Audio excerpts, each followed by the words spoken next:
어떤 사람은 병거, 어떤 사람은 말을 의지하나 우리는 여호와 우리 하나님의 이름을 자랑하리로다.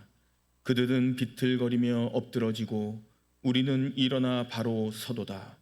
여호와여, 우리가 부를 때에 우리에게 응답하소서. 아멘.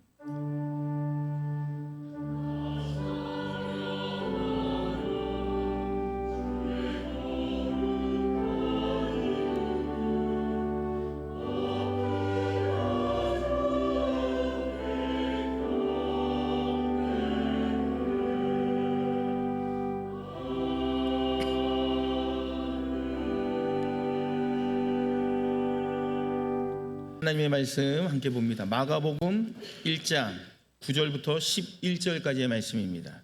제가 이 성경으로 신약 53쪽입니다. 마가복음 1장 9절로부터 11절까지 하나님의 말씀을 봉독해 올립니다. 그때 예수께서 갈릴리 나사렛으로부터 와서 요단강에서 요한에게 세례를 받으시고 곧 물에서 올라오실새 하늘이 갈라짐과 성령이 비둘기같이 자기에게 내려오심을 보시더니 하늘로부터 소리가 나기를 너는 내 사랑하는 아들이라 내가 너를 기뻐하노라 하시니라. 아멘. 오늘 말씀에 보면 우리 예수님께서 세례를 받으시는 장면이 나와 있습니다. 원래 이제 지난주부터 우리가 은혜 시리즈로 말씀을 좀 증거하는데 오늘은 특별히 입교하는 세 분이 있기 때문에 또 우리 세례를 받은 분들이 우리 교회 보니까 제가 이제 교족부를 쭉 살펴보니까 거의 90%가 세례를 받으셨어요. 10%는 아직 못 받으셨는데 이제 입교하고 세례 받는 그런 말씀으로 오늘 함께 은혜를 받습니다. 여러분도 혹시 그 세례 받은 날짜 기억하셔요? 저도 이제 신학을 하면서 제가 이제 기억하는 건데 우리 세 분은 분명히 기억하시는 거예요. 오늘 날짜를. 왜? 여러분 세례 받고 입교하는 게요 영적인 생일입니다. 근데 우리가 육적인 생일은 막 축하 케이크하고 뭐 집안에서 잔치하지 않습니까? 근데 우리가 세례 받은 날짜는 우리 교회에서는 아직 우리나라에서는 그런 경우가 별로 없는 것 같아요. 근데 외국에서는 실제적으로 세례 받은 날짜에 축하해요. 케이크도 또 하고 영적인 생일이기 때문에 그 날짜를 분명히 기억해 주시고요. 그래서 이렇게 축하하는 이유가 여기에 있는 겁니다. 자, 오늘 말씀은 이제 예수님께서 세례 받으시는 장면인데 이 장면들을 보시면 우리는 이제 구약의 어떤 사건과 연관되어 있다라는 사실을 우리가 항상 믿음의 눈으로 들여다 보셔야 합니다. 다시 말해서 구약의 사건과 신약의 사건은 서로가 이제 분리되고 각자의 말씀이 아니라는 거예요. 다 의미가 서로 연결되어 있고 또 예시되어 있고 또 다시 말해서 이제 구약은요 계시의 말씀이고 신약은 그 계시가 성취되는 말씀이 바로 신약입니다.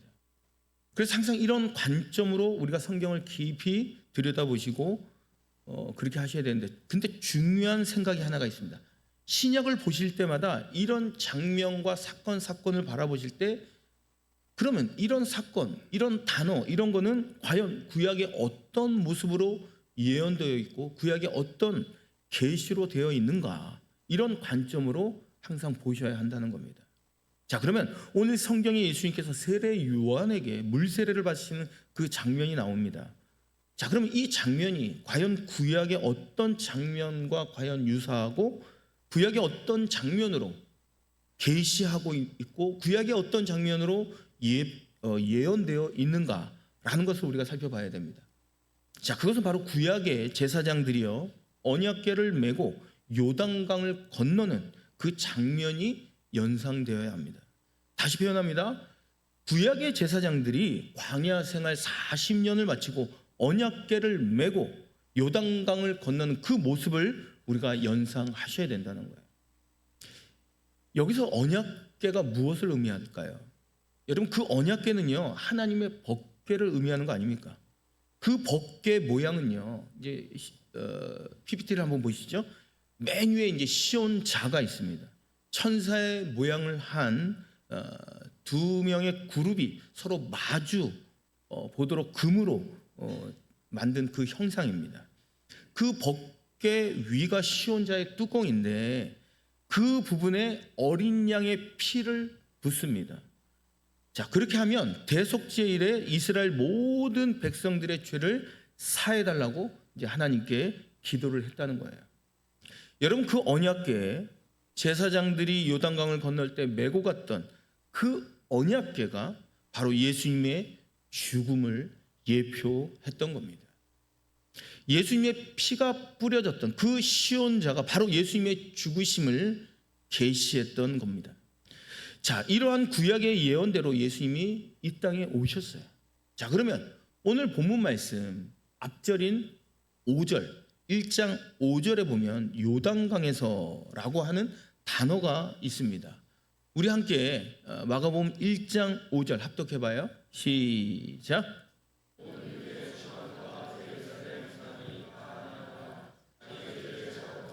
요단강에서 그에게 세례를 받더라.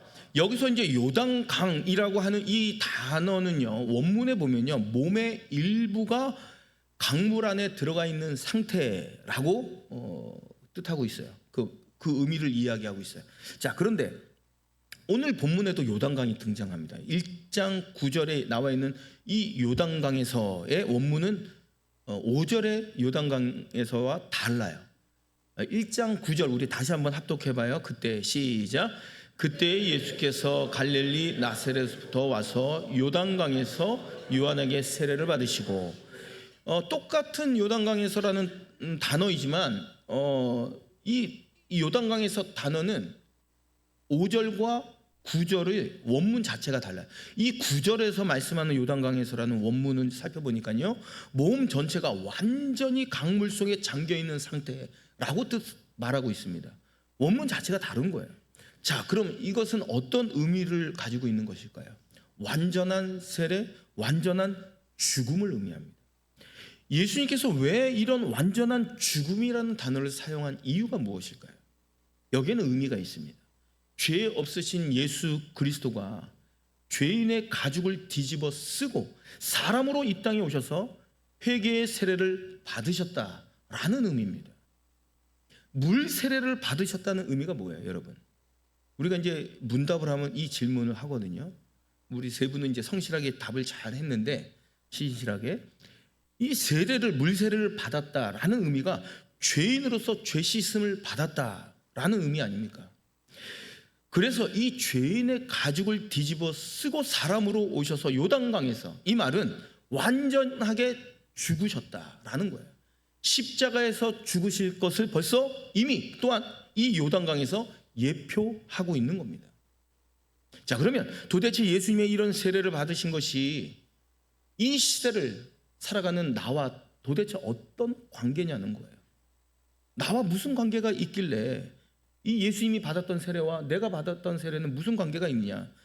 여러분, 예수님은요, 이런 물세례를 통해서 죄인의 가죽을 뒤집어 쓰고, 그리고 죄인이 받은 물세례를 받으셨다는 거예요. 예수님은 죄가 없으시기 때문에 물세례, 죄 씻음을 받는다는 의미를 갖고 있는 이 물세례를 받을 이유가 없어요. 근데 굳이 받으신 거예요. 두 가지 의미가 있습니다. 첫째, 예수님이 저와 여러분을 사랑하기 위해서 완전히 망가지셨다는 겁니다. 여러분이 사람이 되었다는 것 자체가요, 하늘 보좌를 버리시고 육신이 되어 인간으로, 사람으로 이 땅에 오셔서 사람이 되었다는 이 자체가 죄인의 가죽을 뒤집어 쓴 거 아닙니까? 예수님은 죄가 없으세요. 그러나 우리 예수님은 죄인의 가죽을 뒤집어 쓰신 거예요. 완벽하게 사람으로 오신 겁니다. 그리고요, 완전히 망가지셨어요. 자, 그러면 이 말씀을 우리가 한번 적용해 봐요. 첫 번째 교훈은 뭐냐? 우리가 누군가를 사랑하려면 망가질 수밖에 없다는 겁니다. 다시 말해서 내가 내 직분을 가지고 너무나도 좋은 옷을 가지고 우아하게 교회에서 섬기고 봉사하겠다? 어림없습니다. 그 사람을 통해서 하나님의 놀라운 역사를 이루어가지 않습니다. 한번 여러분 보세요. 주방에 가보세요. 주방에서 봉사하시는 분들 막 설거지하고 온몸에 물이 튀고요, 땀 뻘뻘 흘리면서 여름에 얼마나 망가집니까? 주차 안내 하시는 분들 보세요. 너무나도 추운 겨울은 코가 빨개요. 여름에는 어땠습니까? 막 온몸에 땀이 젖는 거 아닙니까? 망가지는 거예요. 새가족들 보세요. 새가족들 한 사람 한 사람 초신자들 그들을 눈치 보고 그들의 비율을 맞추고 그들을 위해서 형편을 맞춰주고 그렇게 맞춰주는 거예요. 교사들은 어떻습니까? 유치부부터 청소년부에 이르기까지 그 눈높이를 맞춰가면서 그들의 비율을 맞추고 또 때로는 내 돈을 쓰면서까지 그들의 마음을 살려고 얼마나 노력해요. 교사들 다 망가지는 거예요. 제가 여러분들에게 질문해 볼게요. 여러분은 정말 우리 교회에 사역하면서 완전히 망가져 볼 생각을 해보신 적이 있으신가요? 예수님이 세례를 받으셨다는 것은요, 죄인의 가죽을 뒤집어 쓰시고 그리고 완벽하게 요단강에서 죽으셨다는 것을 또 십자가에서 죽으실 것을 예표로 보여주신 것 아닙니까? 그렇기 때문에 우리가 누군가를 살리려면, 교회를 건강하게 만들려면 철저히 망가지셔야 됩니다. 내가 죽어져야 된다는 거예요. 그럼 어떻게 망가져야 할까요? 예수님께서 하셨듯이 죄인의 가죽을 뒤집어 쓰고 내가 망가지고 더 나아가서 내가 죽어져야 된다는 거예요. 두 번째는요, 완전히 죽으셨습니다. 자, 이것은 십자가의 죽음을 의미하는 거예요. 여러분, 피 흘림 없이는 사함이 없다라고 분명히 말씀하고 있습니다. 누군가의 희생이 없으면, 누군가의 죽음이 없으면 그 공동체가 살아나는 법이 없다는 거예요. 생각해 보세요. 내가 가져야 할 것 다 가지고 내 자존심 다 세우고 내가 누려야 할 것 다 누리고 그렇게 봉사한다? 그 공동체를 섬긴다? 그 공동체가 생명이 일어날까요? 생명이 일어나지 않습니다. 여러분, 이것이 바로 예수님께서 세례를 받으셨다는 의미라는 거예요. 사랑하는 성도 여러분, 예수님께서 세례를 받으실 때 일어났던 세 가지 사건을 소개합니다. 첫 번째, 10절에 보니까요, 예수님이 물에서 올라오실 때 그때 성령이 내려오심이 맞물립니다. 성경이 묘사할 때 그냥 묘사하는 법이 없어요. 말씀드렸죠? 예수님이 이제 물세례를 받으시고 이제 물속에 쏙 잠기는 거 아닙니까? 여러분, 지금 우리가 이제 이렇게 세례를 하지만 당신은 완전히 뒤로 제쳐지는 거예요. 누군가가 받쳐주지 않으면 내 의지로 넘어질 수 없어요. 그걸 내가 맡긴다는 거예요. 이게 내가 죽는다는 의미거든요. 완전히 뒤로 젖혀지는 거예요. 그러면서 물속에 확 잠겼다가 다시 올라오는 거 아닙니까? 이게 완벽히 죽음을 의미하는 겁니다. 자, 그런데 예수님께서 물속에 푹 잠기셨다가 확 올라올 때 그때 성경이 뭐라고 말씀합니까? 성령이 내려오신가 맞물리게 되었다. 성경은 그렇게 기록하고 있어요. 여러분, 이 표현의 뜻이 뭐예요? 예수님과 성령이 하나 되셨다는 뜻이에요. 여러분, 이것을 통해서 말씀하고 싶었던 게 있습니다. 이게 성령님과 함께 했다는 뜻이 뭐예요? 새로운 시대가 도래하였음을 우리에게 말씀해 주고 있는 겁니다. 한번 따라해 볼까요? 새로운 시대가 도래하였습니다. 보세요. 우리가 예수 믿는 순간, 우리가 구원받은 그 순간 우리 마음속에 첫 번째 드는 생각이 뭐예요? 아, 나는 구원받았다. 나는 하나님의 귀한 아들이고 하나님의 귀한 딸이 되었다. 하나님의 자녀가 되었다. 물론 중요합니다. 근데 이 모든 것을 포괄해서 이제 새로운 시대가 내 앞에 펼쳐졌다. 이 고백이 있어야 된다는 겁니다. 오늘 예배를 드리고 이제 교회를 나가시면서 우리는 뭐라고 고백해야 될까요? 오늘 새로운 시대가 내 앞에 펼쳐져 있다. 하나님의 백성으로서 오늘 하나님이 우리에게 주신 이 하루는 선물임을 믿음으로 고백하시기 바랍니다. 자, 두 번째 10절 후반에 보면요, 성령이 비둘기처럼 내려왔습니다. 왜 성령이 비둘기처럼이라고 성경은 말씀하고 있는 이유가 뭘까요? 왜 하필 참새도 아니고 그 엄청난 멋있는 독수리, 비상하는 그 독수리도 아니고 왜 비둘기를 표현했을까요? 왜 하필 성령이 비둘기같이 내려왔다라고 성령을 비둘기로 비유한 이유가 무엇일까요? 항상 말씀드립니다.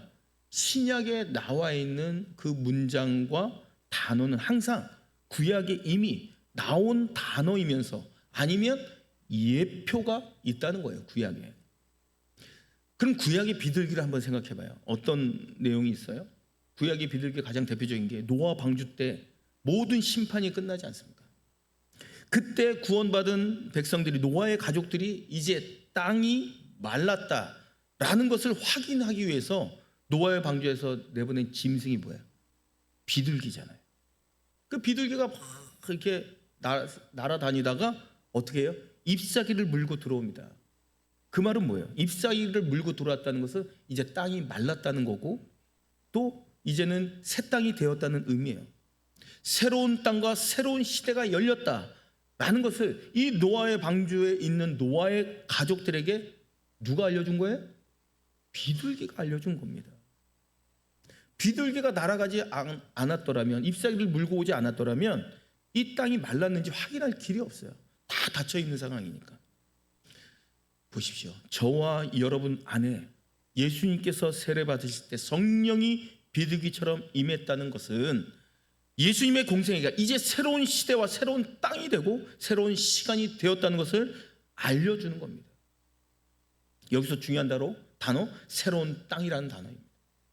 우리가 예배를 마치고 이제 집으로 돌아가면 가장 큰 어려움이 있어요. 우리가 은혜를 받잖아요. 그래 다짐하고 결심한단 말이죠. 그 삶으로 살아내려고 우리가 발버둥을 쳐요. 근데 집에 가면 어려움이 있어요. 뭐가요? 믿지 않는 남편이 그대로 잠자고 있는 거예요.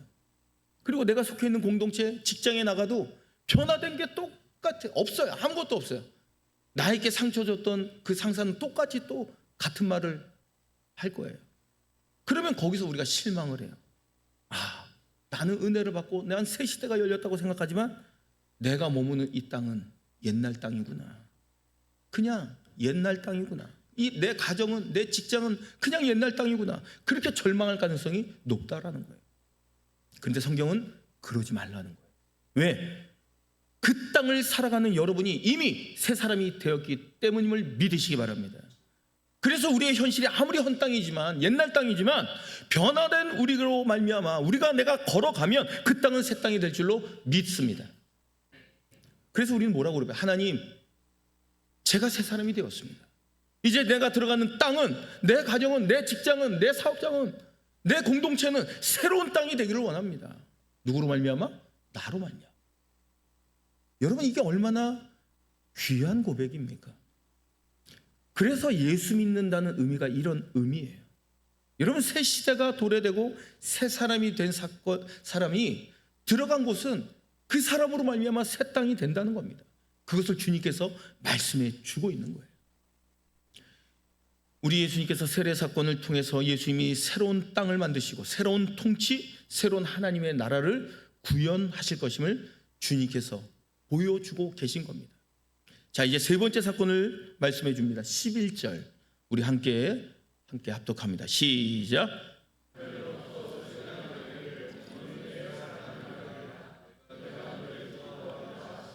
아멘. 여기 원문을 찾아보니까 너라는 단어가 있는데, 이 너라는 단어의 원어를 살펴보니까 바로 너라고 나와 있어요. 원문대로 제가 이제 정확하게 해석하면 이런 겁니다. 바로 너가 메시아다. 바로 너가 내 아들 예수다. 이런 말이 하늘로부터 소리가 들렸다라는 겁니다. 보세요. 우리가 예수 믿는 그 순간에, 세례를 받는 순간에, 우리가 거듭나는 그 순간에 하늘로부터 이런 음성이 들려야 된다는 거예요. 바로 너가 내 사랑하는 아들이다. 바로 너가 내가 사랑하는 딸이다. 이 음성이 우리의 삶 가운데 날마다, 일마다, 때마다 들리셔야 합니다. 그리고 이 음성을 날마다 하나님 앞에 고백하시는 거예요. 우리의 자존감이 떨어지고, 때로는 우리의 삶이 너무나도 척박하고 힘들고 어렵고 가난하고 질병이 있을지라도 그때마다 우리가 뭘 고백해야 돼요? 바로 너가. 이 표현이 너무나도 중요한 거예요. 바로 네가 나의 사랑하는 아들이다. 바로 너가 나의 사랑하는 딸이다. 이 고백을 하시라는 겁니다. 여러분, 이 고백을 할 때 그 다음 성경은 뭐라고 표현합니까? 하늘이 갈라졌대요. 하늘이 갈라졌다. 누누이 말씀드립니다. 하늘이 갈라졌다. 또 구약에 또 우리가 연관시켜봐요. 구약에 보면 갈라지는 몇 가지 사건이 나오죠. 가장 먼저 우리가 기억하는 게 뭐예요? 홍해가 갈라졌다. 그러므로 말미암아 이스라엘 백성들이 구원받았다는 거 아닙니까? 그리고 40년 광야 생활을 마치고 법궤를 메고 요단강을 지나갈 때 요단강이 쫙 갈라집니다. 법궤가 상징하는 게 뭐예요? 예수님의 십자가의 죽음을 상징한다고 아까 말씀드렸습니다. 법궤가 맨 앞에 선두에 서서 가는 겁니다. 그러면 이 범람했던 요단강이 그 법궤 앞에서 어떻게 쫙 갈라지는 거예요. 여러분, 이것이 그 신약에서 어떻게 성취됩니까? 오늘 성경에 보니까 예수님이 세례를 받으실 때 하늘이 갈라졌다라는 표현이 나와 있어요. 10절 상반절 우리 자막을 보면서 합독해봐요. 시작. 곤분에서 자, 그런데 이것이 또 신약의 마지막 부분에 어떻게 성취되냐면, 구약에도 우리가 나오잖아요. 성전 안에 있는 지성소와 성소를 가로막고 있는 큰 휘장이 위에서 아래로 어떻게 쫙 찢어집니다. 여러분 잘 아시는 분은 아시겠지만 휘장이 막 양쪽의 소가 끌어당겨도 찢어질 수 없는 거예요. 왜냐하면 막 서로가 엮여 있거든요. 찢을래야 찢을 수 없는 거예요. 근데 하나님이 찢어 버리십니다. 바로 그 의미가 무엇일까요? 예수님이 십자가에서 육체가 찢기시는 것을, 그 죽음을 상징하는 거예요. 자, 이것은 예수님의 육체의 죽으심을 의미하고 있습니다. 이 예표를 통해서 결국 어떻게 성취됩니까? 예수님이 십자가에서 죽으시는 그 순간에 성막의 휘장이 위로부터 아래로 찢어졌습니다. 여러분, 이제 말씀을 마무리합니다. 우리가 적용해봐요. 이제 누군가를 살리려면, 어떤 공동체를 유익하게 하려면 우리가 죄인의 가죽을 뒤집어 쓰십시오. 나의 명예를 지키고 나의 자존심을 세우고 내가 하고 싶은 거 다 하고 누리면서 누군가를 살리는 법은 없습니다. 죄인의 가죽을 뒤집어 쓰고 완전히 망가지시고 완전히 죽어져야만 합니다. 그리고 우리가 세례를 받고 하나님의 자녀가 되는 그 순간에 새로운 시대가 도래되었음을 선포하십시오. 새로운 시대가 시작되었다. 우리가 예수님 믿었기 때문에, 우리 예수님이 계시기 때문에 새로운 시대가 도래된 겁니다. 그리고 비둘기가 새로운 땅이 도래되었음을 우리에게 말씀해 줍니다. 성령이 말씀해 주는 거예요. 그래서 변화된 우리가 가는 그 걸음걸음 우리 인생길과 세상과 교회와 가정과 새로운 땅이 될 것을 믿으시기 바랍니다. 왜? 우리가 이미 새 사람이 되었기 때문에. 그래서 도저히 건널 수 없었던 하나님의 지성소 안에 휘장이 갈라져서 우리가 은혜의 보좌의 자리에 나아갈 수 있는 영광과 특권이 주어진 줄로 믿습니다. 바로 이것이 예수님이 세례 받으신 의미입니다.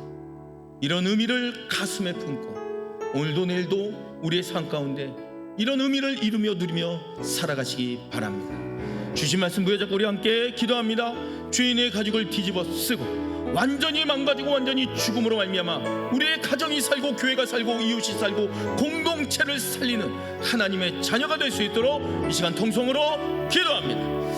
은혜로우신 아버지 하나님, 우리 자신은 너무나도 약했습니다. 우리의 자존심을 내세우고 우리의 형편을 내세우며 하나님, 우리가 망가지지 못했고 쓰러지지 못했습니다. 하나님, 이제는 내 자신이 철저히 하나님 앞에 나아가게 하시고 우리의 마음을 다하고 뜻을 다하고 하나님 내 자아를 내리고 하나님 망가지더라도 때로는 쓰러지고 내 자신이 죽어짐으로 말미암아 내가 속해 있던 모든 공동체가 생명을 살리는 살아나는 그런 놀라운 하나님의 역사를 이루어가게 하여 주옵소서. 그러므로 말미암아 우리 가정이 살고 교회가 살고 공동체가 살고 기관이 살고 부서가 살고 이웃이 살고 이 나라 이 민족을 살아내는 우리 하나님의 백성들이 될 수 있도록 저희들을 붙잡아 주옵소서. 은혜로우신 아버지 하나님, 내 자신이 의롭기 때문에 내 자신을 내려놓지 못하고 죽지 못하여 주변을 얼마나 불편하게 했는지 모릅니다.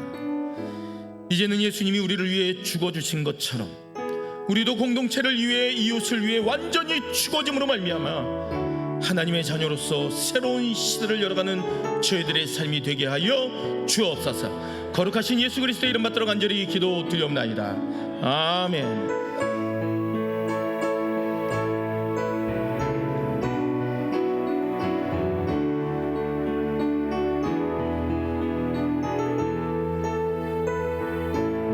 너의 하나님 여호와가 너의 하나님 여호와가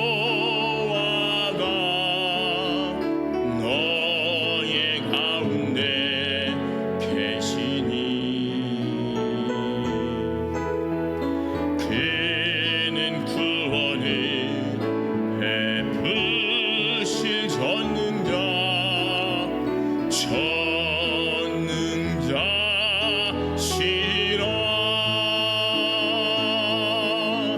그가 너로 인하여 기쁨을 이기지 못하이며 너를 잠잠히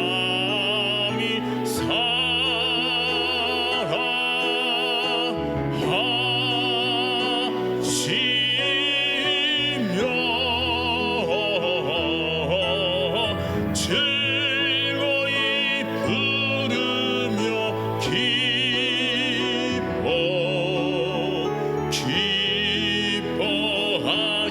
기뻐하시리라. 너를 잠잠히 사랑하시며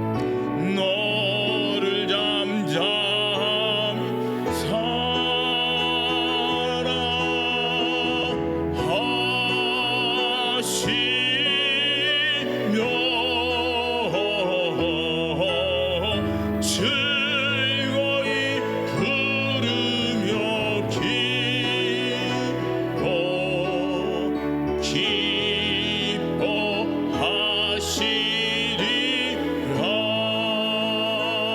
기뻐하시리라.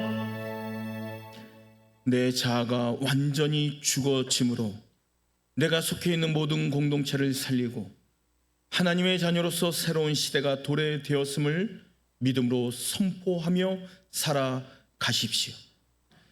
지금은 우리 주 예수 그리스도의 은혜와 아버지 하나님의 극진하신 사랑과 성령의 감화 감동 충만 교통하심이 그 어떠한 상황 가운데서도 내 자아가 완전히 죽어 하나님의 자녀로서 새로운 시대를 당당히 맞이하며 은혜의 보좌의 자리에 담대히 나아가고자 다짐하고 결심하는 모든 하나님의 백성들 머리 위에와 저들의 가정과 직장과 사업장과 삶의 터전 위에 이제로부터 영원토록 함께 계시기를 간절히 축원하옵나이다. 아멘.